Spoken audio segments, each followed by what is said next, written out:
Hello students, as we have already gone through the important points of the chapter 8, that is human health and diseases. Now we are going to discuss some important questions of NCERT book, that is exercise questions we will discuss in this video.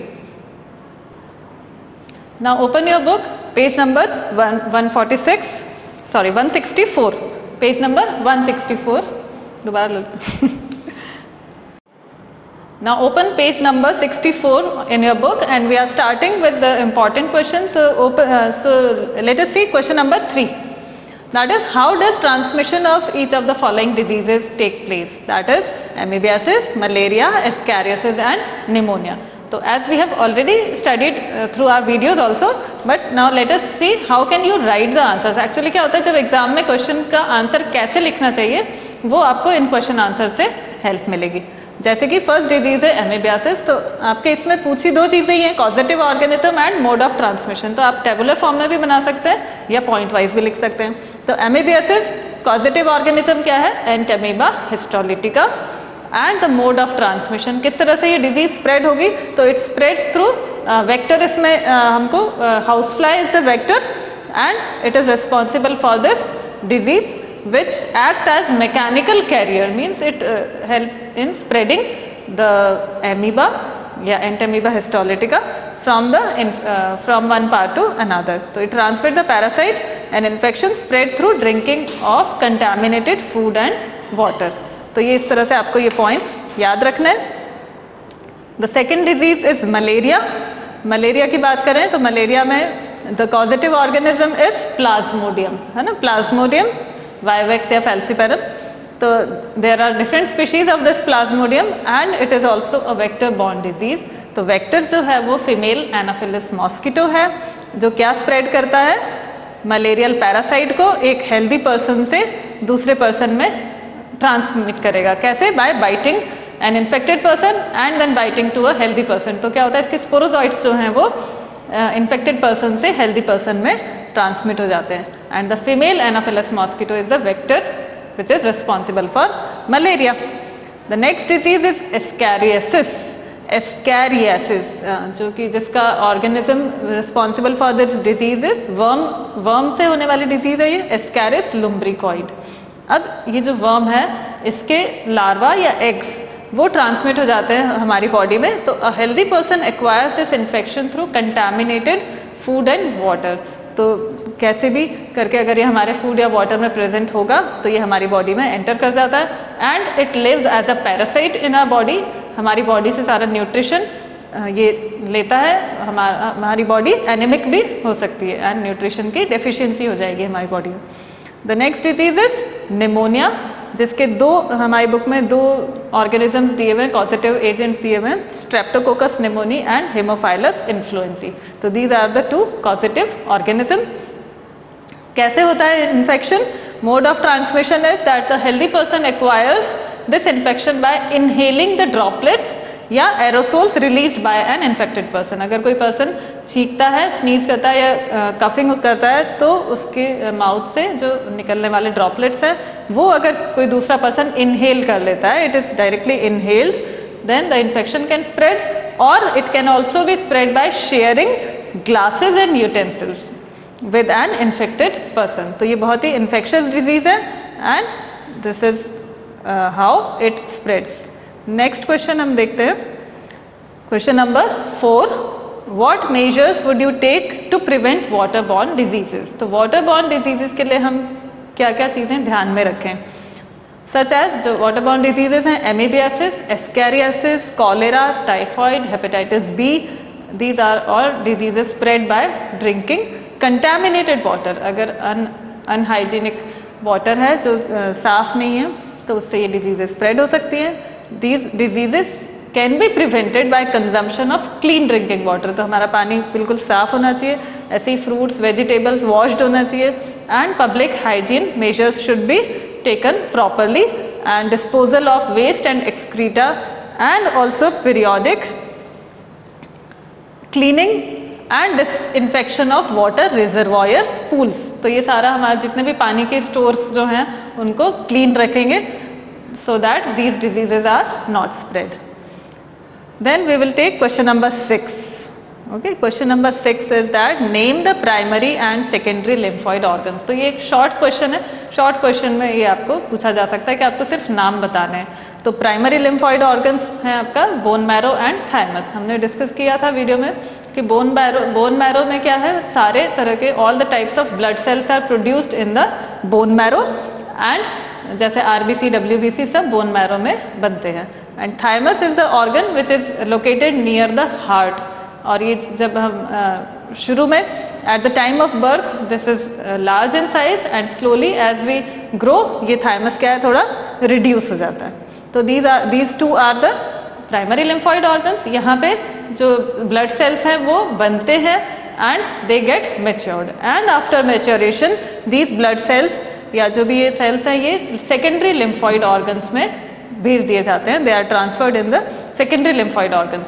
Secondary lymphoid organs कौन से हैं? Peyer's patches of small intestine, spleen, lymph nodes, tonsils and appendix. तो ये सारे जो secondary lymphoid organs हैं ये इनको स्टोर करके रखते हैं एंड दे इंक्रीज या they improve our immune system. Okay, next question we are going to discuss is question number 7, है ना. ये भी आपके एमसीक्यूज के फॉर्म में या वेरी शॉर्ट क्वेश्चंस के फॉर्म में आपसे पूछा जा सकता है. सम एब्रीविएशंस दिए हुए हैं यहाँ पे. सम एब्रीविएशंस आर गिवन जिनको आपका फुल फॉर्म आपको पता होना चाहिए. Like MALT, CMI, AIDS, NACO and HIV. MALT का फुल फॉर्म है, ये हमने लिम्फॉइड टिश्यू है ये जो कि हमारे रेस्पिरेटरी ट्रैक्ट में, इंटेस्टाइनल ट्रैक्ट में इनकी कोटिंग होती है so that they prevent us from diseases. तो ये हमारे इम्यून सिस्टम का एक पार्ट है, mucosa associated lymphoid tissue. CMI हमने ये इम्यूनिटी में पढ़ा था, सेल मीडिएटेड इम्यूनिटी.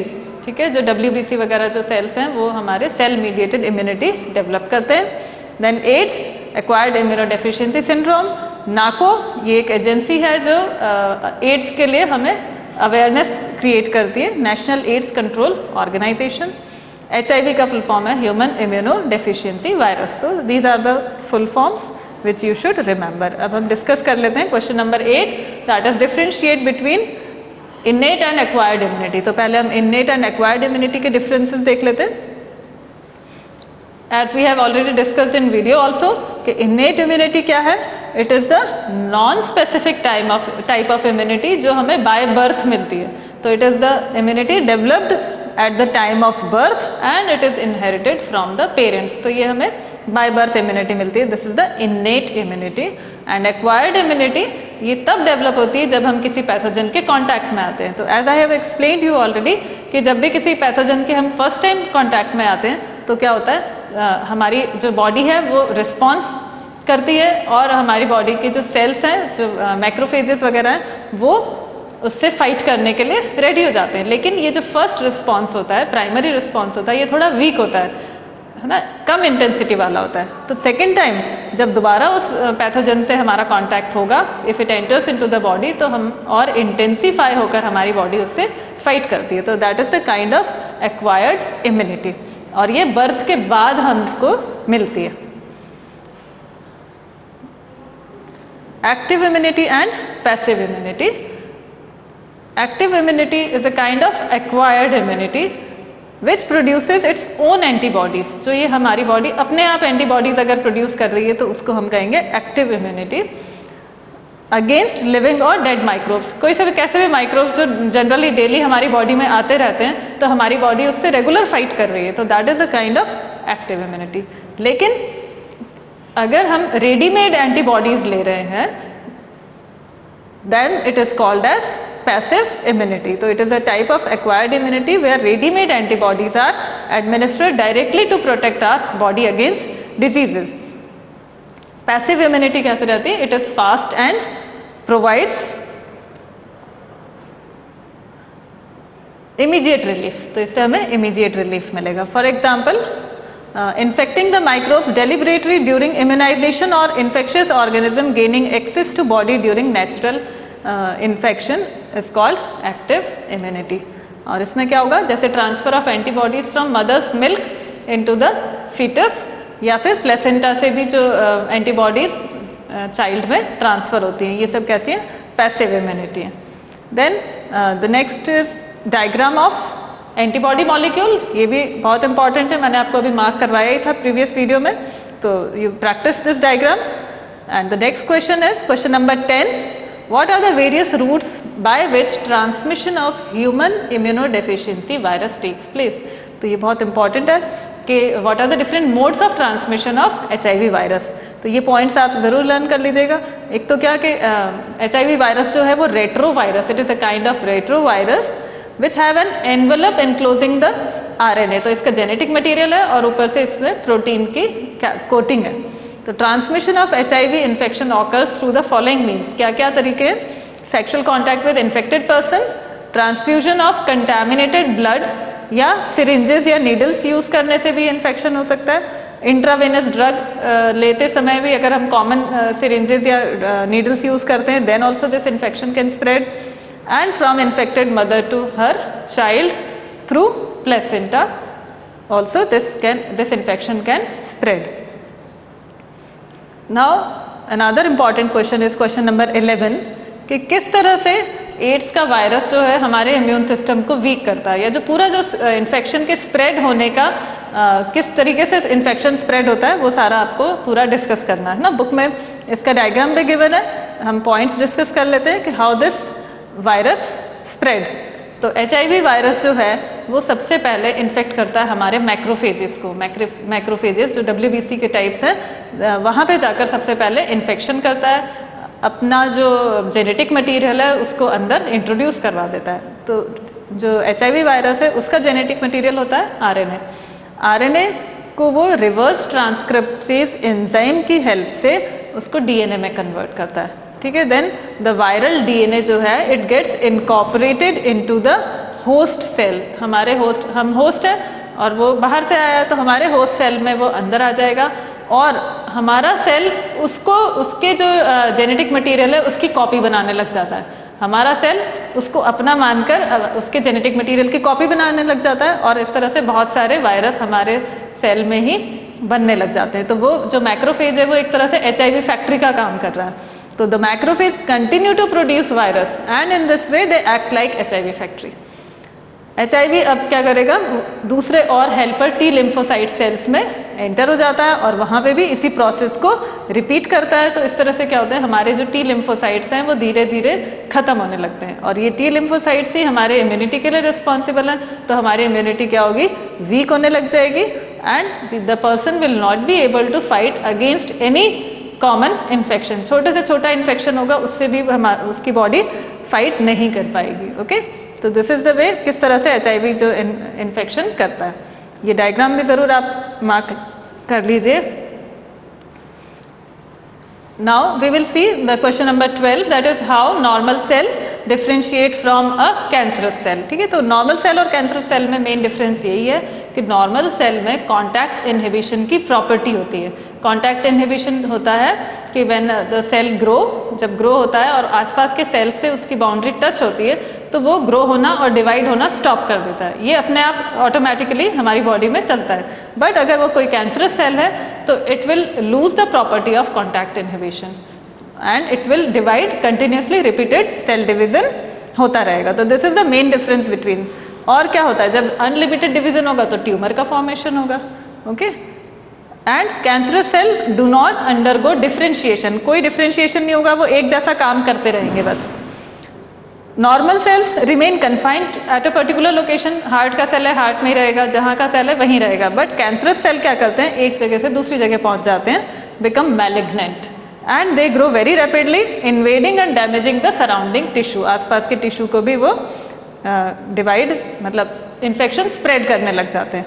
तो दूसरे जो सेल्स हैं वो भी कैंसरस सेल्स बन जाएंगे.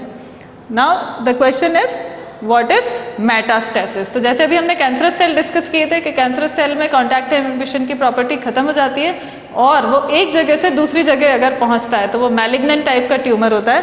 And the process of spreading cancerous cell to different parts of the body, ये इसी प्रोसेस को हम कहते हैं metastasis. So these were the questions which are important from exam point of view. I hope you would have understood all the questions properly. Go through them, revise all the questions again and take care. Goodbye.